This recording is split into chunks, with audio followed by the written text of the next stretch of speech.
अस्सलाम वालेकुम नाजरीन, मैं हूं आपका अपना दोस्त रियासत अली खान और अपन लोग देखेंगे रियल तेलंगाना पे दक्षिणी खबरनामा। तो आइए सबसे पहले नजर डालते हैं हेडलाइंस पे। हेडलाइंस बोले तो सुर्खियां।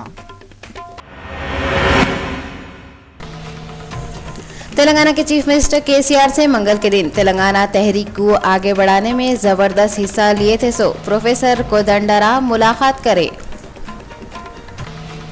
मशहूर तेलुगु शायर विश्वेश्वरा की सालगिरह पे तेलंगाना के सीएम केसीआर ऐलान करे कि उनकी बायोग्राफी को सिलेबस में शामिल करते निजामाबाद के एमपी के कविता का शिकागो में जबरदस्त वेलकम हुआ।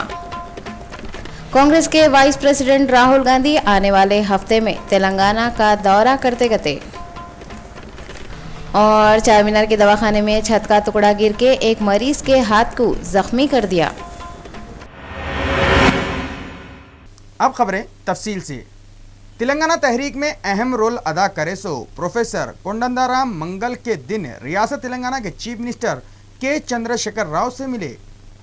मंगल 21 मार्च को रियासत तेलंगाना के वास्ते तहरीक में हिस्सा लिए थे प्रोफेसर कोदंडराम तेलंगाना के चीफ मिनिस्टर के चंद्रशेखर राव से मिले।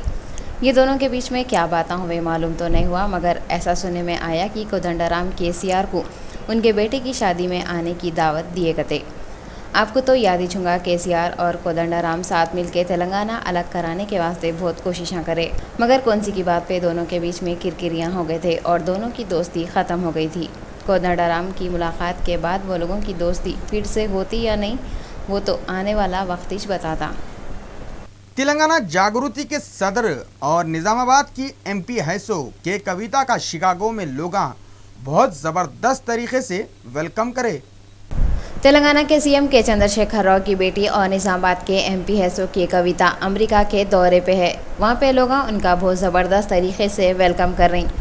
मीडिया के लोगों से बात करते हुए एमपी कविता बोले कि उन्होंने शिकागो की यूनिवर्सिटी में तेलंगाना के स्टूडेंटों को एडमिशन दिलाने के वास्ते एक MOU साइन करे गए कि कविता अमेरिका के मेन शहरों का दौरा कर रही और तेलंगाना रियासत में हो रही तरक्की के कामों के बारे में वहाँ पे बता रहे गए। इसके अलावा कविता तेलंगाना जागृति क्या है उसके बारे में भी अमेरिका में डिटेल बताए गए।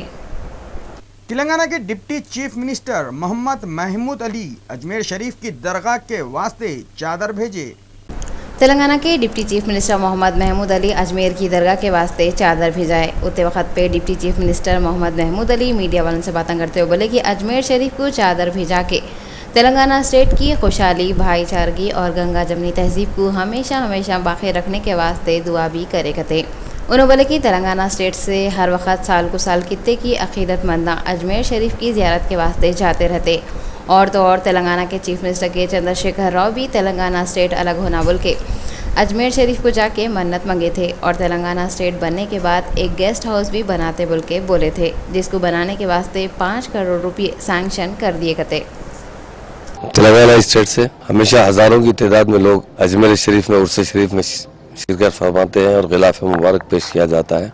हमारे ऑनरेबल सीएम साहब भी बहुत वहाँ के मुतक़िद है और तेलंगाना के लिए उन्होंने वहाँ पर खुद जाकर मज़ार शरीफ पर मन्नत मांगी थी और तेलंगाना बनने के बाद वहाँ पर एक बड़ा गेस्ट हाउस बनाया जाएगा और उसके लिए 5 करोड़ रुपए सैंक्शन करने का जब मन्नत की गई थी और तेलंगाना बनने के बाद बाज़ाब्ता कैबिनेट में 5 करोड़ रुपए सैंक्शन किए गए। हमारी यही दुआ है वहाँ पर कि हमारी स्टेट की तरक्की के लिए, यहाँ गंगा जमुना तहजीब के लिए और हमारे ऑनरेबल चीफ मिनिस्टर साहब की सेहत और तंदुरुस्त के लिए। आप देखते हैं आज वहाँ पर जितने मुसलमान आते हैं उतनी ही तादाद, उससे ज़्यादा तादाद में गैर मुस्लिम हजरात वहाँ पर दरगाह पर हाजिरी के लिए आते हैं। ये हमारा कल्चर, ये तहजीब है। रियासत तेलंगाना के आईटी मिनिस्टर के तारक रामाराव मीडिया के लोगों से बातें करते हुए पार्लियामेंट्री मीटिंग और पार्टी के सदर के सिलेक्शन के बारे में डिटेल बताए।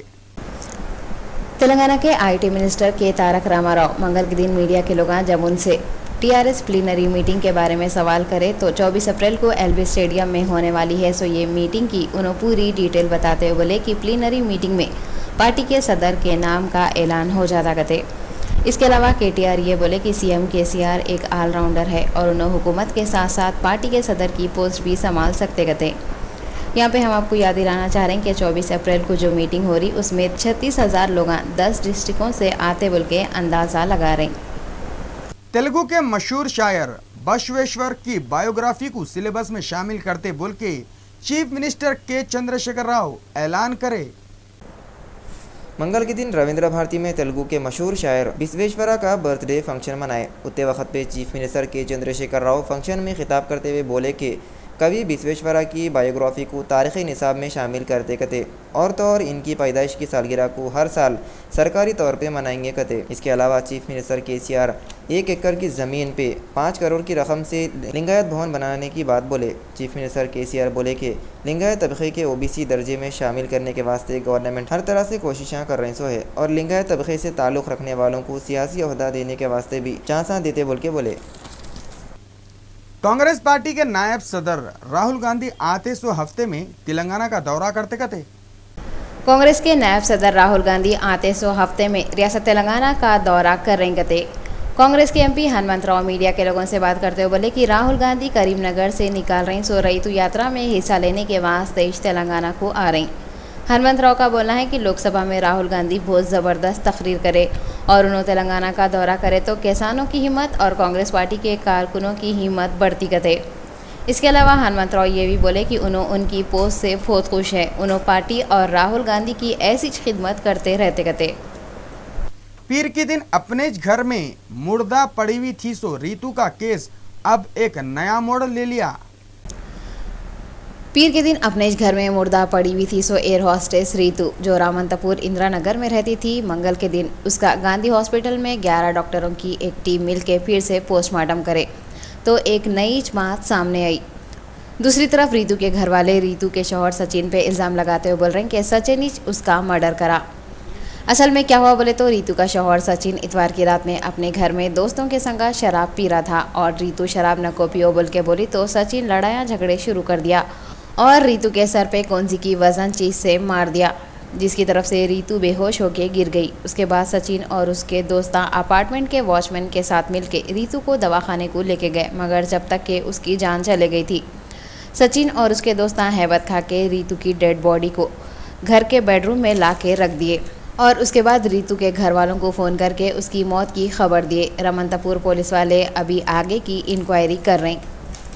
तेलंगाना की सिविल सप्लाई के कमिश्नर की हैसियत से रजत कुमार पोस्ट संभालिए कते। ये मौके पे हैदराबाद के सिविल सप्लाईज डीलर ज्योतिधर उर्फ सोनू रजत कुमार की गुलपोशी करे और उनका वेलकम करे। इसके अलावा ज्योतिधर सोनू डीलरों के जो भी प्रॉब्लम है उसके बारे में बताते हुए हुकूमत से कमीशन दिलाओ बोल के भी उनसे मुतालबा करे। सोना भैया हैदराबाद डीलर हूँ मैं। हमारे पूरे डीलर की समस्या के लिए मैं हमारे कमिश्नर साहब जो नए अपॉइंटमेंट हुए रजत कुमार साहब अब उनसे हमारे डीलर्स के प्रॉब्लम्स क्या है उनके सामने रखा मैं और हमारे को जो हडल्स है और उन्होंने ऐसा वादा करे कि मैं उनसे कितना हो सकता है उसको कॉपरेट करके हम लोग को लेके चलते हैं बोले मुझे। और हमारे मोदी साहब भी ऐसे फ़ोन पर बात कर रहे थे, प्रहलाद मोदी जी जो वाइस प्रेसिडेंट साहब है फ़ोन पर बात हुई उनसे, उनको भी आश्वासन दिए, उम्मीद दिए कि जो भी डीलर्स की फेवर में मैं कितना मैं हेल्प कर सकता हूँ हेल्प करता हूँ। पर हाई कमांड को भी हमारी तरफ से उन्होंने रिक्वेस्ट रखते हुए उनके बोले। कमिश्नर पुलिस के ऑर्डर पे साउथ जोन पुलिस स्टेशनों का नूरी पैलेस फंक्शन हॉल में जुआए केस मेला हुआ। ऐसा मालूम हुआ कि 21 अप्रैल मंगल के दिन साउथ जोन पुलिस के पूरे 18 स्टेशनों का नूरी पैलेस फंक्शन हॉल में हैदराबाद के पुलिस कमिश्नर के ऑर्डर पे यूआई केसेस मेला हुआ। ये वक्त पे सीआईस 4 एसीपियां, एसआईस और एडिशनल डीसीपी बाबू राव भी वहाँ पे थे। वी सत्यनारायण ये मेले का जायज़ा लिए। उनका बोलना है कि ये मेले का असल मकसद पेंडिंग केसों को क्लियर करना है और 3 महीने पुराने केसों के चार्जशीट दाखिल करो बोल के उन्होंने हिदायत दिए और 1 महीने में ये टारगेट पूरा करने की भी हिदायत दिए। ये मेला सुबह के 10 बजे से लेकर शाम के 5 बजे तक चला करते। हैदराबाद शहर में फाइनेंसरों के जुल्म कम होते हुए दिखा मगर थोड़े दिनों के बाद में फिर एक किस्सा सुनने में आता। हुकूमत वाले हमेशा से गरीबों को फाइनेंसरों के जुल्मों से छुटकारा दिलाने की कोशिशें करते जा रही, फिर भी कोई ना कोई एरिया में फाइनेंसर के जुल्म के शिकार लोगों की खबर मिलती ही रहती। ऐसे कुछ किस्सा कुशाईगुड़े के नागार्जुना नगर कॉलोनी में हुआ करते। एक लेडी फाइनेंसर सूद के पूरे पैसे वापस नहीं करने वाली एक औरत को करंट के वायरों और मुसलों से हमला करते हुए खूनम खान कर दी करते। असल में क्या हुआ बोले तो घरों में काम करने वाली चंद्रम्मा नाम की एक औरत, सावित्री नाम की एक औरत जो फाइनेंस पे गरीबों और ज़रूरतमंदों को पैसे देती थी, उस खाने से 1 लाख की रकम कर्जे पे मंगी सो थी। बाद में चंद्रम्मा 80,000 रुपये सूद के पैसे सावित्री को वापस देने के बाद भी 20,000 रुपयों के वास्ते सावित्री और उसकी बेटी दोनों मिलके मुसलों और करंट के वायरों से चंद्रमा पे अटैक करते हुए उसको खूनम खान कर दिए, जिस पे वहाँ के पूरे लोग गुस्से में आ गए थे। बाद में चंद्रमा कुशाईगुड़ा पुलिस स्टेशन में इसकी कंप्लेंट कराई। पुलिस वाले सावित्री के खिलाफ एक केस लिख के इंक्वायरी में लगे हुए हैं। आप लोगों को याद ही होगा, थोड़े महीने पहले हैदराबाद के मलकजगिरी में फाइनेंस के पैसे नहीं देने पे फाइनेंसर केरोसिन डाल के एक जने को जिंदा आग लगा के मारने की कोशिश करे सो केस हुआ था। अभी ये केस को भूले भी नहीं थे कि एक और केस कुशाईगुड़े में हुआ, जबकि हुकूमत गरीबों के वास्ते ऐसे बहुत से स्कीमें शुरू करी सो है जिसमें ज़रूरत पड़ने पे गरीब लोग बैंकों से पैसे ले सकते। गरीब लोग हमेशा से ऐसे लोगों के जाल में फंसते हुए आ रहे हैं। हुकूमत वाले ऐसे फाइनेंसरों के खिलाफ एक्शन लेते हुए गरीब और भोले भाले लोगों को फाइनेंसरों के जुल्मों से छुटकारा दिलाने के काम करना। हैदराबाद शहर का एरिया बेगम बाजार में मंगल के दिन जम के आग लग गई, जिसकी तरफ से 25 लाख रुपए से भी ज्यादा का नुकसान हुआ करते। ऐसा मालूम हुआ कि हैदराबाद शहर के कारोबारी एरिया बेगम बाज़ार में है सो उस्मानगंज एरिया में पूजा जनरल स्टोर बोल के एक बिल्डिंग है, उसके तीसरे फ्लोर पे मंगल के दिन अचानक ही आग लग गई। आग इतनी ज़बरदस्त तरीके से लगी थी कि आजू बाजू के बिल्डिंगों को भी आग लगने का डर था। उतने वक्त पे वहाँ के लोग फौरी गोलीगुड़ा फायर स्टेशन को इसके बारे में इन्फॉर्म करे तो 2 फायर इंजन स्पॉट पे आ गए और आग को बुझाने की कोशिश करे, मगर आग इतनी भयानक थी कि दूसरे फायर इंजन आके आग बुझाए। ये आग लगने के एक्सीडेंट की तरफ से 25 लाख रुपए से भी ज़्यादा का नुकसान हुआ करते।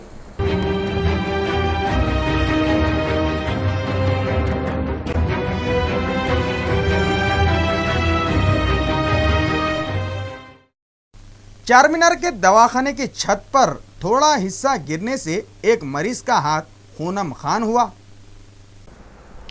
आसिफिया ख़ानदान के 7वें और आखिरी बादशाह मीर उस्मान अली ख़ान को अपनी रियाया की सेहत का बहुत ख्याल था। ऐसे ज़माने में जब हैदराबाद में ना पॉल्यूशन का प्रॉब्लम था, ना इतने ज़्यादा बीमारियां थे, उसके बावजूद उन्होंने उस्मानिया दवाखाना और चारमीनार दवाखाना जैसे बड़े बड़े दवाखाने बना के फ्री इलाज की सहूलत रखे थे। ऐसे दवाखाने जो बीमारों को अच्छे करने का काम करते थे, आज ये हालत हो गई बीमारों को और तकलीफ़ां दे रही। ऐसी एक ख़तरनाक वाक़या चारमीनार के दवाखाने में 21 अप्रैल को हुआ। छत से गच्ची का ढेपा एक मरीज़ पे आके गिरा, जिससे वो आदमी का एक हाथ ज़ख्मी हो गया। अब आप लोग अंदाज़ा लगाओ, वो आदमी जो पहले से तकलीफ़ में है, उसके ऊपर छत का हिस्सा गिरा तो क्या हालत हुई होंगी। चारमीनार का ये यूनानी दवाखाना अब इतना खटारा हो गया हुआ है, समझ में नहीं आ रहा दवाखाना है या भूत बंगला है। जब देखो जब छत से गच्ची गिरते रहती, जिधर देखो उधर दीवारां तड़के हुए है, जिसकी शिकायत जिम्मेदारों से कितने के वक्त कराने के बाद भी किसके भी कान पे जू नहीं रेंग रही। आसारी खदीमा के लोग आके दवाखाने की हालत देख के भी गए, मगर कुछ नहीं हुआ। यहाँ तक कि दीवारों को कलर भी नहीं कराए। थोड़े दिन पहले जो बेमौसम की धुआंधार बारिश हुई थी, उससे दवाखाने की बिल्डिंग मरीजों के वास्ते और भी डेंजर हो गई।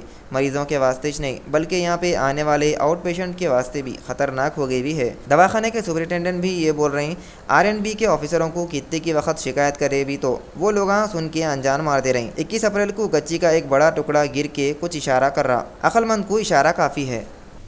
ओल्ड सिटी के सफा बैतुल माल सोसाइटी वाले गर्मी के छुट्टियों में 40 दिन का दीनी कोर्स रख रहे हैं।